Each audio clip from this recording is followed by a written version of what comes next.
Welcome to the Relationships Inside Out podcast with Doctors Gregory Siebert and Kimberly Murray, licensed marriage and family therapists.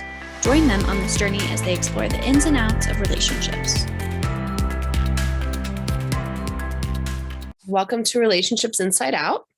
Today we're going to be focusing on the evolution of sex throughout relationships, specifically within monogamous relationships and perhaps those that don't choose celibacy to start. True. Very tough topic, but very exciting. I love talking about this. Probably one of the number one things that come through the door in couples counseling.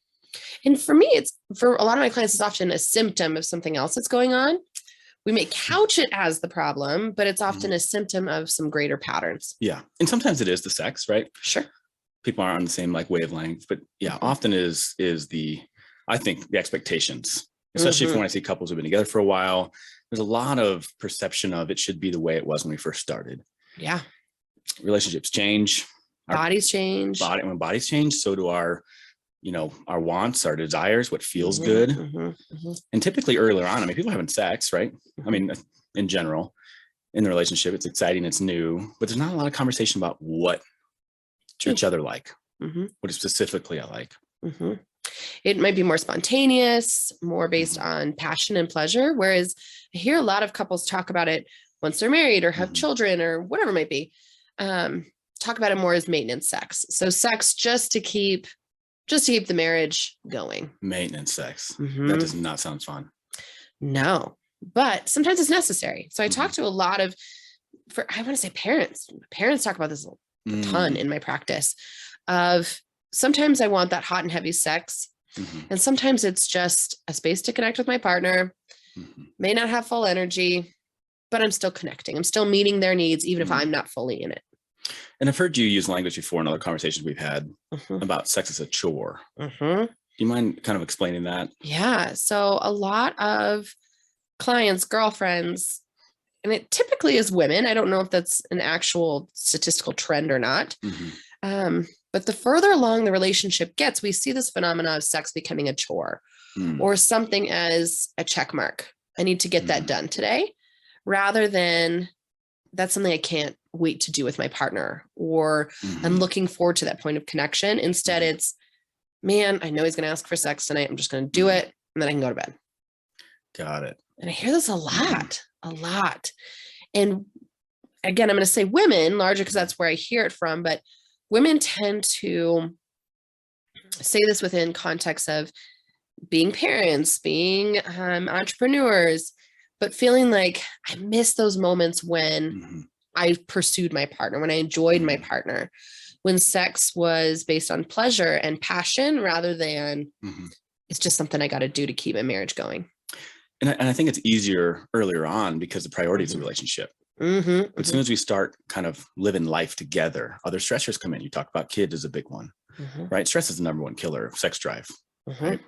So instead of the priority being on the relationship and making sure we keep that alive and exciting, it's on how do we survive, right? If they're not really thriving together, they're just surviving together. And that's kind of, Gottman uses the language. That's one of the first sacrifices of relationships when stress comes in, right? So. And I also think about it as at the beginning, our partner is new and exciting. And we sometimes put them on a pedestal of they're this sexy being, they're only good. Whereas as we go on, we find out that there are things about our partner that aren't so sexy, that we don't love, that we don't enjoy. And so some of that lust maybe we feel at the beginning might dissipate, which also goes with hormones, right? Yeah. As the chemistry within our brain changes, our hormones shift, and lust moves away a little bit, perhaps. Yeah. And I think too, another issue is, I shouldn't say an issue, but a complication sometimes is how people conceptualize sex. Some people sensationalize it, but then there's like this kind of down and dirty side of it. Like people fart. What? Yeah. No. Weird sounds happen. It's not this beautiful movie, right? So, and you're not perfectly thin and your hair is not perfectly flowing the entire time. Yeah. You're not wearing makeup during this. What? Yeah. Mind blown. But we romanticize it as it has to look like in the Notebook. Oh, and they climax at the same time. Everything goes well. Yep. Everything goes well. Everyone's happy, in the heterosexual relationship, she's even, the woman's had an orgasm, but Mhm. then in reality, it's something much more difficult.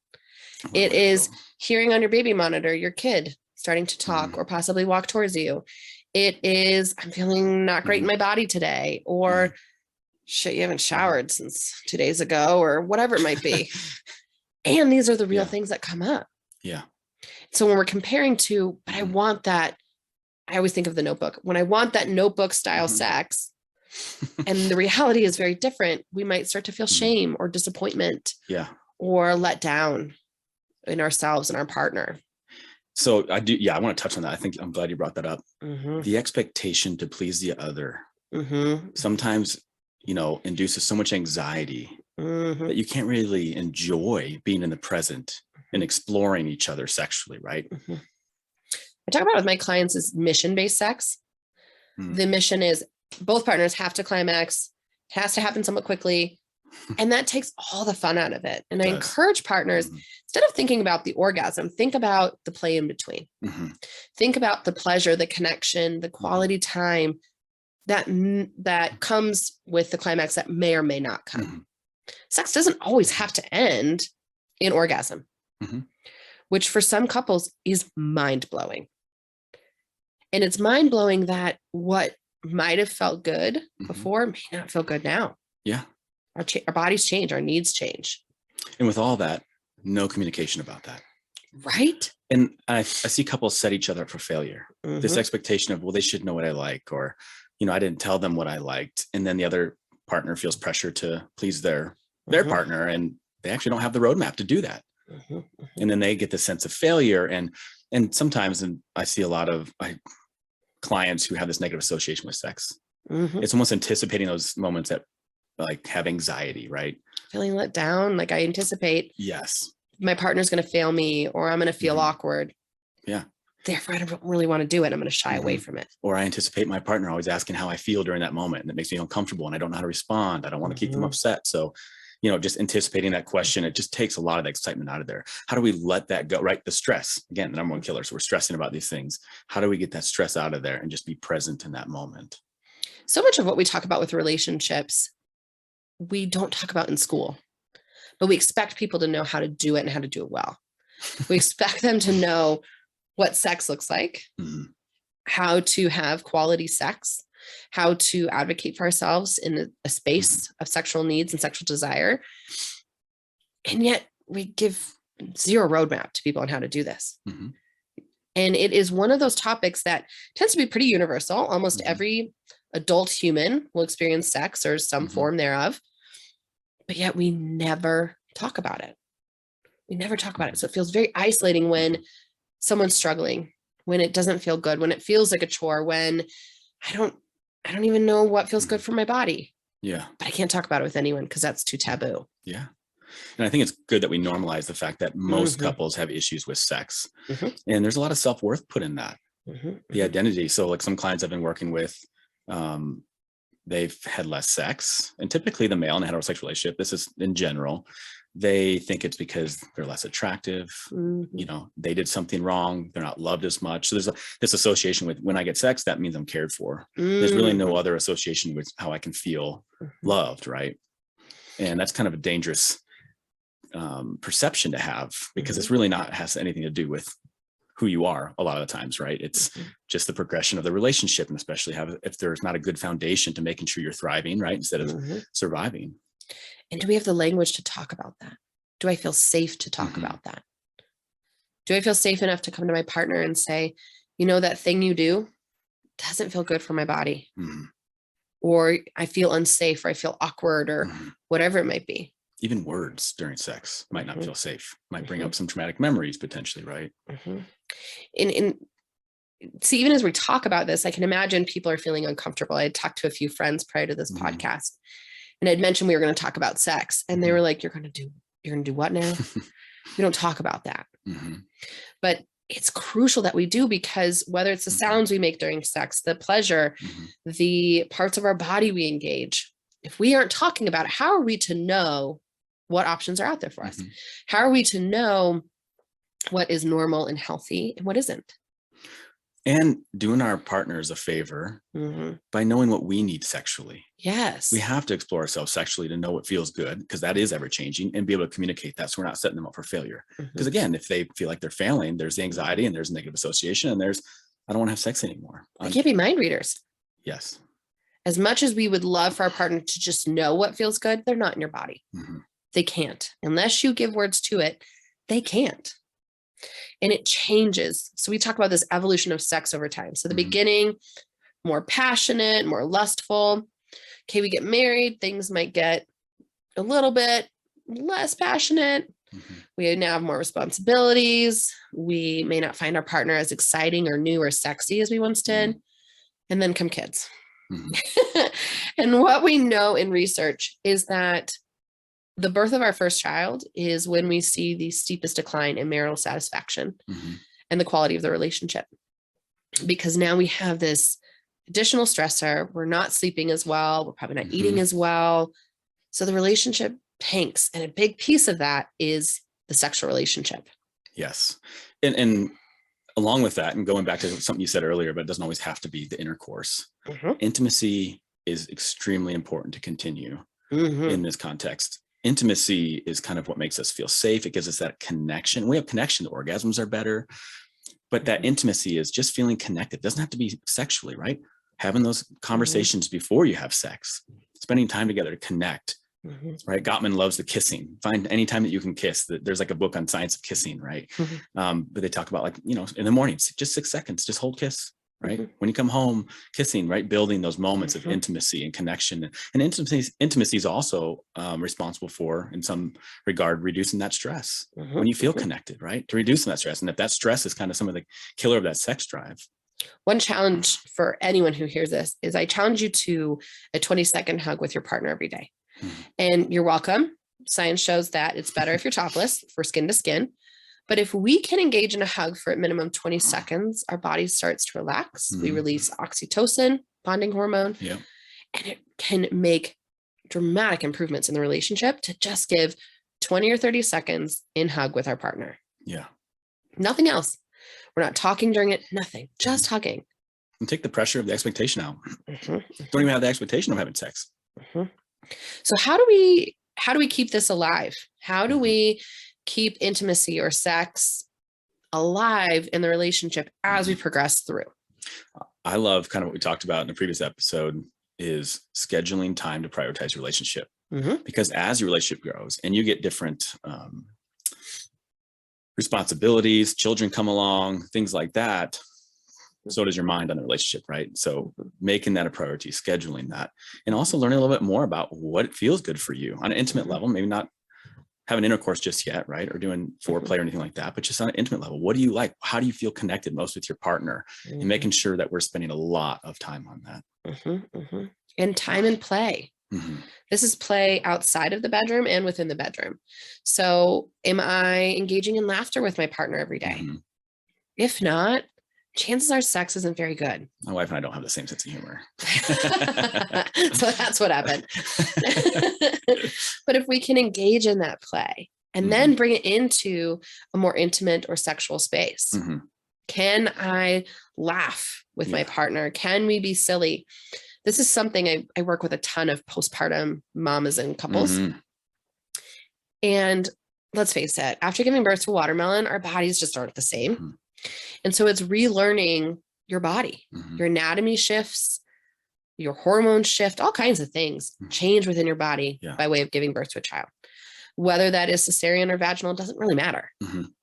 So how do I talk to my partner and say, I'm nervous to have penetration. I am nervous to have any physical touch in a space that potentially had a lot of pain. But also being able to laugh and give each other grace and time to explore can be so powerful in keeping that sexual relationship alive after the birth of one baby, two babies, whatever it might be. And you talk about, again, that question of how do we keep this alive? Talk. Things are changing. You don't feel the same every day. You might not feel your sexiest. What do you need? Yep. And another thing I encourage is try to mix it up. Okay. So not just one position, not just at night, Mix it up. Not just in the bedroom. Not just in the bedroom. Well, if you have kids, you got to be careful. I also encourage the use of toys. Mm-hmm. So for a lot of women, I think research is showing right now, it's about 93 to 95% of women actually cannot achieve orgasm by penetration alone. Yeah. There has to be some external stimulation. And there's nothing wrong with you that you can't. Yeah. And there's nothing wrong with our partner that they can't help us get there. 100%. Yeah. It can be, I've had a lot of, in this case, male partners say, God, I must be doing something wrong if she needs a vibrator, if she needs clitoral stimulation first or during the whole thing. Yeah. And in fact, there's not. That's female anatomy. And so how do we give room for that conversation? I've had clients who come in my door and say, I've never had an orgasm, but they've only ever had penetrative sex and are too scared to tell their partner, no, this isn't working for me. Yeah. So again, back to what you said, talk about it. If it's not, get creative. Well, it's scary too, because there's a lot of vulnerability in it, especially like if you feel you're responsible for your partner's pleasure, right? Well, you can only do what they give you. If they don't let you know what they need, you can only do your best, right? What kills me is when I hear partners talking about faking it. No one should have to fake it in this space. Sex should be something that's enjoyed. And if it's not, time to seek some support. Yeah. Not because you're broken or doing anything wrong. You're right. But if we don't talk about it as a culture, how are we expected to know how to do it well? And I think we even need to talk about our sex drive being lower. I get that a lot, the mismatch of sex drive. And sometimes this oscillates in the relationship depending on what stressors are happening, what somebody's going through. But the mismatch or the difference, I don't want to say mismatch, but the differences in sexual drive is very normal. Do you have things that you recommend to clients for that? I think exploring what that is. The first is the stress, like how much stress you have in life. No one has the killer, right? And then on a biological level, hormones, like what's changing, right? Our diet, our exercise. Menopause in midlife, right? Potentially. So there's a lot of things that can affect it. So exploring what that looks like and making some normalcy around that it's okay that you have a low sex drive. Like that is, but we need to talk about what might be the or cause of it, or some things we might be able to try and things like that. For some, it might be even feeling intimidated to initiate with their partner for one reason or another. The narrative around sex growing up, maybe they it was very no, don't, especially in a very religious upbringing, right? Not that all religions, I don't want to stereotype that, but. Or if our partner's used to hearing no, they might stop pursuing. Yeah, that rejection, that fear of rejection. They become numb to it, so they stop. Yeah, I see that a lot too. One thing I've given to couples to do, you'll never look at a whisk the same way, so I pre-apologize, but I will tell couples, if we're having trouble with initiation, if we're kind of fearing that rejection or fearing taking that step, pick some sort of innocuous object. Somehow it lands on the whisk for many couples. Interesting. And this object is now the symbol of, hey, I have desire for you. So I tell couples, okay, pick your object, say the whisk. And when you're desiring it, put it on your partner's nightstand or some agreed upon space. That cues to your partner, hey, I'm desiring you, but I don't want you to feel pressured. The partner who's receiving the whisk gets 24 hours to respond to that advance. So they get 24 hours to initiate back to their partner. And that gives both of them space to not feel pressure, to be playful about it, whatever it might be. Yeah, I love that. But finding fun ways like that of, hey, I'm interested. I know you might be stressed today, but maybe in the morning, maybe tomorrow afternoon. Yeah. And spice it up. We already talked about toys, role play. We talked about different positions, finding out what works for your partner, like for vaginal intercourse, for example, right? Not all positions are going to feel good. Nope. And it's interesting. We see couples who go on vacations and all of a sudden they are having sex on their vacation and are connecting, and they come home and it stops again.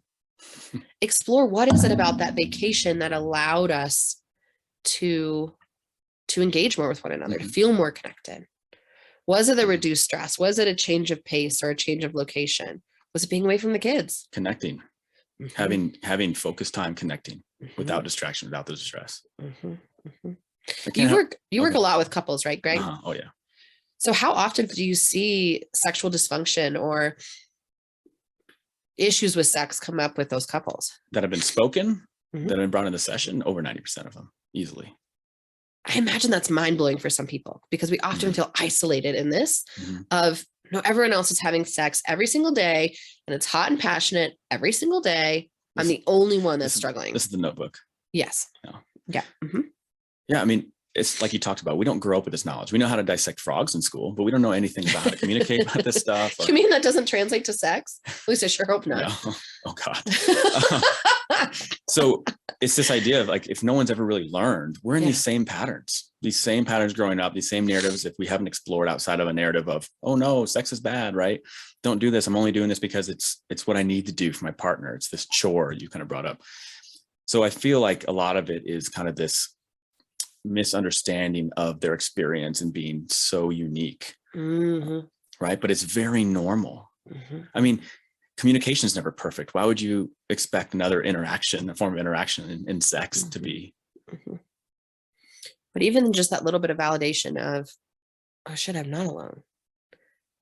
Almost every couple, if not every couple, at some point in their relationship goes through a sexual challenge of one form or another. Yeah. As stress enters, and especially like depending on the couple, if they're very successful and have that good foundation of a friendship, very successful at managing stress together, right? Probably a little bit better off in that context. Sure. But not everyone is, it depends what the stress is. Everyone has their kind of Achilles heel in terms of what we can't seem to figure out, right? And I think we talked in another episode about 2/3 of the problems in relationship are personality differences. Things aren't necessarily really solvable, right? But it's navigating that together and being able to be successful and effective at navigating that stress to help improve the intimacy. And again, I got to go back to that intimacy. That is so important. Like people are like, we need to work on sex, work on intimacy. So for those who might be unaware of the differences, how would you separate this idea of intimacy from sex? Well, kind of like we were talking about earlier, right? Like the intimacy is kind of this emotional connection. You don't necessarily need to have sex to be emotionally connected. And how you feel emotionally connected is different for different people, right? My wife just loves to talk. She loves to be able to process things, right? So it's just different. Everyone has a different conceptualization. It goes back to this idea too about I need to have sex to feel loved. It's not the healthiest of attribution to kind of have about that, right? Because there's other ways to feel loved and validated, and that's the only one that puts a lot of pressure on your partner. And some of the couples I work with too, it's how do we make a new routine around sex to break some of those negative associations? So if we have a negative association, like one partner is, oh, every time we have sex, they ask this stuff. How do we break that up? Like, what can we do differently? Can we make rules around this a little bit so that's not there? To make it enjoyable, to know that they're safe to engage in this without having to anticipate that thing that might induce that anxiety, which then, of course, reduces that drive, right? I used sensate focus. Love it. And I don't want to go too deep into it here, but it's a gradual re-entering into the sexual space. And it starts with intimacy, and it starts with gentle, non-sexual touch. And then eventually with clothes on. Yep.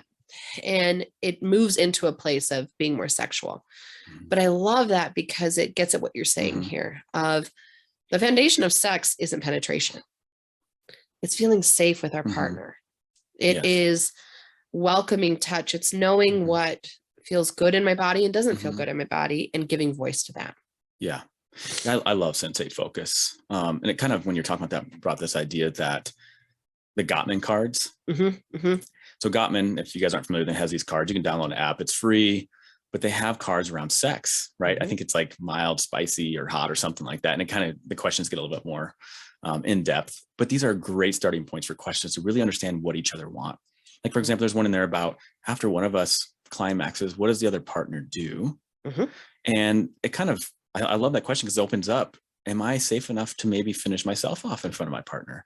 Right? Or vice versa. Like, because there's this idea of like, well, one partner's done, let's just roll over. Right? What is it that you want? And maybe, do we cuddle after sex? Do you cuddle? Like, what do we do? Like, just kind of getting these expectations in there. It goes back to that talk. And I think those cards are a great starting point to ask questions that we never really thought of. I mean, there's couples that I've been with, that I see that have been together for like 17 years that have never even asked these questions. They don't understand these, like love languages, I'll call it sexual languages. Just understanding each other, what they need. And of course it changes, but that talk and revisiting these cards if you've seen them before and seeing if there's anything different. I love something else that you're pointing to there. It's that we have autonomy over our own needs too.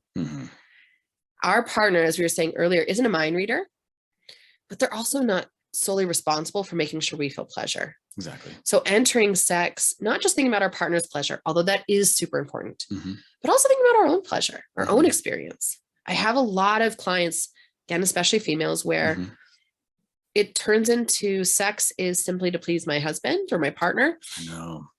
Not about what do I need? How would this feel good for me? And actually, it feels really awkward for them to think about my own pleasure. What would feel good for I don't know, but I know he likes this. If we can pause and think about, what am I going to get from this? How do I get my needs met? Well, of course, attuning to our partner, that can be pivotal for a lot of people. That sex is a mutual space of pleasure, and we have to have our own autonomy in it. And there's a complicating factor there is how society, and I talk about society, American culture, there's a lot of shame on women's sexuality and pleasure. That's why I love the vagina monologues, right? Celebrate the vagina and kind of the sexuality of women. And I think that could be a barrier in the room of this idea of like, well, the only role I have is this. And it's like, what do you think that does to their excitement about sex when it's only to please my husband? He needs it right now, so I got to go do it. My body is his tool to have, not mine to own. Oof. We have our 4-year-old, and you don't realize how pervasive sex is in our culture until you have a child. Or at least I didn't. Having to start at 1 or 2 years old, how do we identify her body parts? Do we use anatomically correct language? Do we not? If a kiddo talks about pleasure, because pleasure doesn't just start when you're in puberty. Clitoris, for example, has pleasure from the beginning. Infant boys can have erections. Imagine that. But we don't talk about that. So how do I talk about it with my 4-year-old? So when she does come into a space of puberty and eventually having sex, her feeling positive and feeling confident in her own body. So having her use words like vagina and clitoris, not hoo-ha and lady biscuit and whatever other bullshit terms we use. But that starts at childhood. So did my family shame it? Did they say, no, we don't talk about that at all? Keep that to yourself. That's totally private. Or was there space to ask questions, to talk about it, to get curious? And for you with clients, I'm curious, have you noticed some women that have still that narrative about that I don't deserve this pleasure, like this isn't about me? Oh yeah, many of them.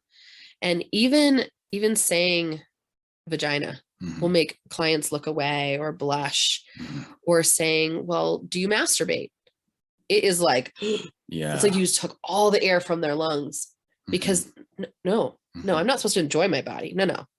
That's what men get to do, right? We see this as teenagers of men who have sex with multiple partners get a high five. Women who have sex with multiple partners, now you're slut shamed.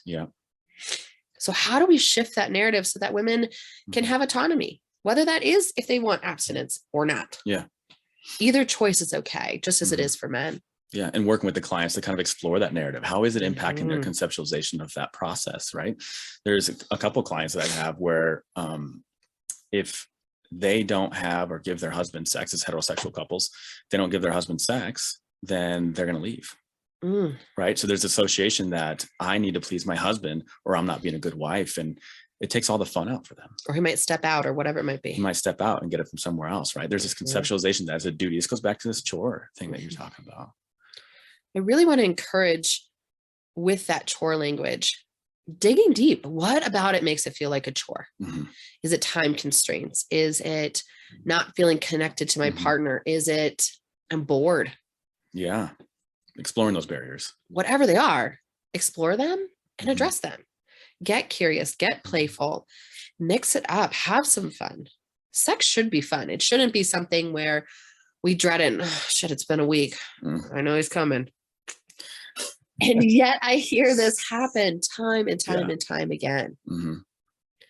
So anytime that someone comes at me with chore, I think of boredom, disconnection, and feeling unsafe.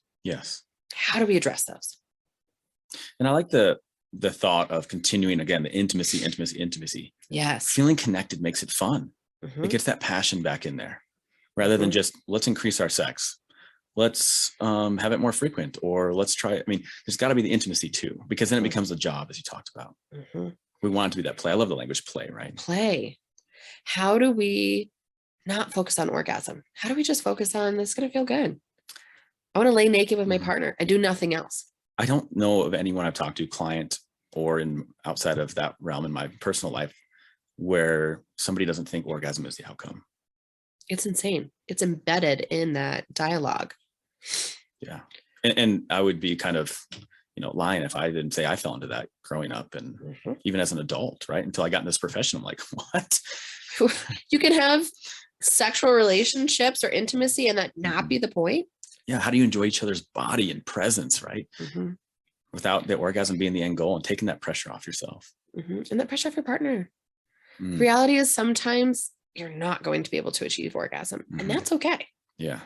The reality is some bodies orgasm quicker than others. Some bodies orgasm once, some orgasm multiple times. Yeah. Whatever it might be, being able to give honor to that and not judge it within ourselves or our partner.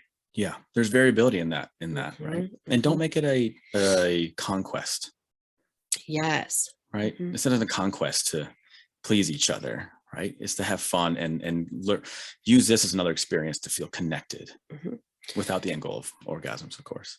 So things I'd recommend would be, there's dice games or card games or board dice games. I've given that for Christmas presents to people. They do not like me too much.